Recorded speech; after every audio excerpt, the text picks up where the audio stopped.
बारिश कभी अकेले नहीं आती, वो हमेशा किसी की याद संग लाती है, किसी पुराने दोस्त, पुराने प्यार या कभी खुद की।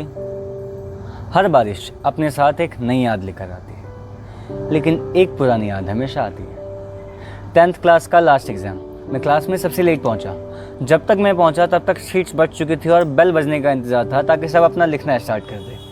मैं अपनी बेंच पे बैठा और बेल बज गई। मैंने फटाफट से पेपर लिखा और जैसे ही एंडिंग बेल बजती है मैं बिना किसी के लिए रुके टीचर को शीट थमाता हूँ और चले जाता हूँ। उस क्लास में बैठे दोस्तों को छोड़ किसी को नहीं पता कि मैंने पेपर दिया भी या नहीं। प्रीति को भी नहीं पता था। एग्ज़ाम के बाद प्रीति ने मुझे स्कूल के हर रूम हर कोने में ढूंढा, पर मैं स्कूल में था ही नहीं।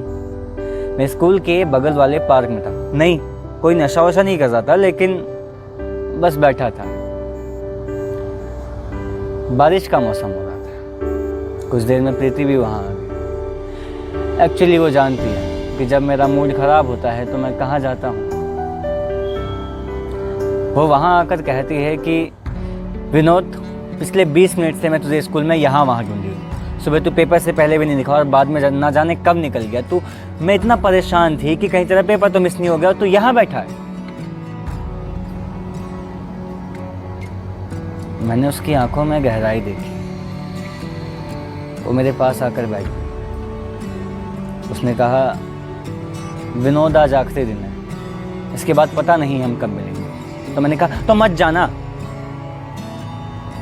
यार क्यों जा रही है तू? यार रह जाना ही है, हम सब है यहाँ पे, वहाँ तेरा कोई नहीं है। तो उसने कहा, विनोद मैं यहाँ नहीं रुक सकती, मेरी पूरी फैमिली बेंगलोर जा रही है, मैं यहाँ अकेले कैसे रहूँगी? तो मैंने कहा, मैं अकेले कैसे रहूँगा? तो उसने कहा, विनोद तेरे सारे दोस्त है यहाँ पे। मैंने कहा, यार तू तो नहीं है ना।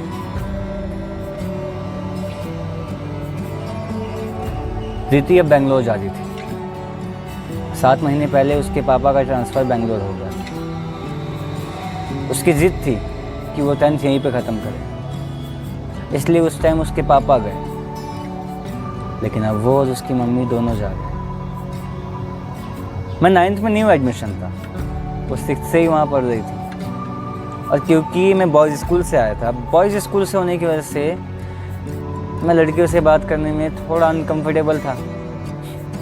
लेकिन कुछ हफ्तों में उससे काफ़ी अच्छी दोस्ती हो गई। उससे बात करना मुझे अच्छा लगने लगा। वो ना जाने कैसे बात करती थी, लेकिन उसके शब्दों में मुझे जादू नज़र आता था। मैं जब कभी रिसेस में अकेला बैठा होता था तो वो मेरे पास आकर बैठ जाती थी। शायद वो जान चुकी थी कि मैं किसी से बात नहीं कर पाता, लेकिन मैं बात करना चाहता हूँ। पर पूरी 9th में इस फीलिंग को बस ये समझता रहा कि जब लड़कियों से बात करने का इतना एक्सपीरियंस नहीं होता और जब कोई अचानक से इतनी अच्छी दोस्त बन जाती है तो शायद ऐसा ही फील होता होगा। और क्योंकि उस टाइम तो प्यार का भी नहीं पता था, तो मैंने बहुत कुछ सोच कर भी कुछ नहीं सोचा। लेकिन जब 7 महीने पहले उसने अपने जाने की बात की तो मेरे सारे एहसास बदल गए। मुझे एहसास हुआ कि जो मैं इतने टाइम से सोच रहा था वो नहीं है। ये कोई टीनेज अट्रैक्शन या लड़कियों से कम बात करने का नतीजा नहीं है। मुझे नहीं पता कि ये प्यार है या क्या, लेकिन ये अट्रैक्शन से बढ़कर है। और क्योंकि वो जाने वाली थी तो अगले 4 महीने तक मैंने उसे कुछ नहीं कहा। मैं बस ये सोचता रहा कि ये बस एक बहुत अच्छी दोस्त से दूर हो जाने का गम है। लेकिन एक नादान दिल खुद को कब तक समझाता। तो 3 महीने पहले मैंने उसे अपने दिल की बात कह दी। उसने कभी जवाब नहीं दिया, बस ये कहती रही कि मैं जा रही हूँ विनोद, मैं ये सब नहीं कर सकती। मैं जानता हूँ कि जो मैं सोच रहा था वो कभी सही नहीं हो सकता, लेकिन अगर मैंने बिना कोशिश किए उसको जाने दिया होता तो शायद आज भी खुद को कोसता। उस दिन पार्क में कुछ बातों के बाद उसने कहा, विनोद मैं जानती हूँ कि तूने लॉन्ग डिस्टेंस रिलेशनशिप के बारे में भी सोचा होगा और ये भी कि या तो 12th के बाद तू बेंगलोर आ जाए या मैं दिल्ली। लेकिन विनोद ये नहीं हो सकता। हम बच्चे हैं अभी, क्या फिल्मों की तरह तो नहीं चलती ज़िंदगी, और बड़ों से भी नहीं होता ये लॉन्ग डिस्टेंस रिलेशनशिप के झमेले। और हमारे पास तो अपने फ़ोन भी नहीं है। मैंने कहा, मैं जानता हूँ ये नहीं हो सकता, और यहाँ दुखी होकर बैठने का यही तो रीज़न है मेरा कि एक जो रास्ता मुझे नज़र आए उस पर भी हम नहीं चल सकते। कुछ देर की खामोशी को तोड़ उसने कहा, विनोद तू समझदार है, इसलिए मैं तुझे ये कह सकती हूँ कि सब ठीक हो जाएगा।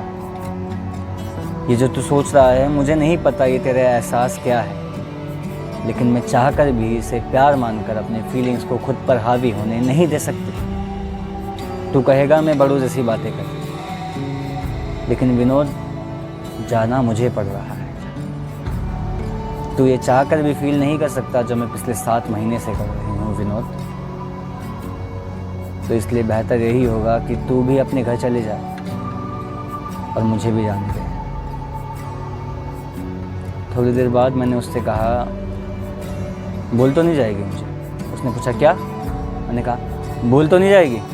उसने कहा, कमीने अगर तुझे भूल गई ना तो समझ लियो किसी एक्सीडेंट में मेरी याददाश्त चली गई है। यार तुझ जैसा दोस्त मुझे कोई नहीं मिला। मैंने कहा मिलेगा भी नहीं। मैंने कहा यार समझदार होना कितना मुश्किल होता है ना। काश मैं एकदम बदतमीज और पागल होता तो बिल्कुल तेरे घर जाकर सबको कहता कि तुम सब चले जाओ, ये रही रहेगी मेरे साथ। उसने ऐसे देखकर कहा कि अच्छा तुझे क्या लगता है, अगर तू ऐसा होता तो मैं तेरे घर आती या मैं तेरे पास यहाँ पर आती तुझे मनाने के लिए? निब्बा। फिर बारिश शुरू हो गई। उसने कहा ये लो, अब ये भी शुरू हो गया, चल अब जल्दी। फिर मैंने उसका हाथ पकड़ लिया। उसका हाथ पकड़ के मैंने कहा तेरी बहुत याद आएगी प्रीति। उसने कहा मुझे भी तेरी बहुत याद आएगी। और ये बारिश, हर बारिश हमें एक दूसरे की याद दिलाए। विनोद कभी कभी हमें सही चीज़ें करनी पड़ती हैं, भले ही हम वो ना चाहते। चल अब तू भी जा, बहुत देर हो गई है, मेरा सफ़र लंबा है।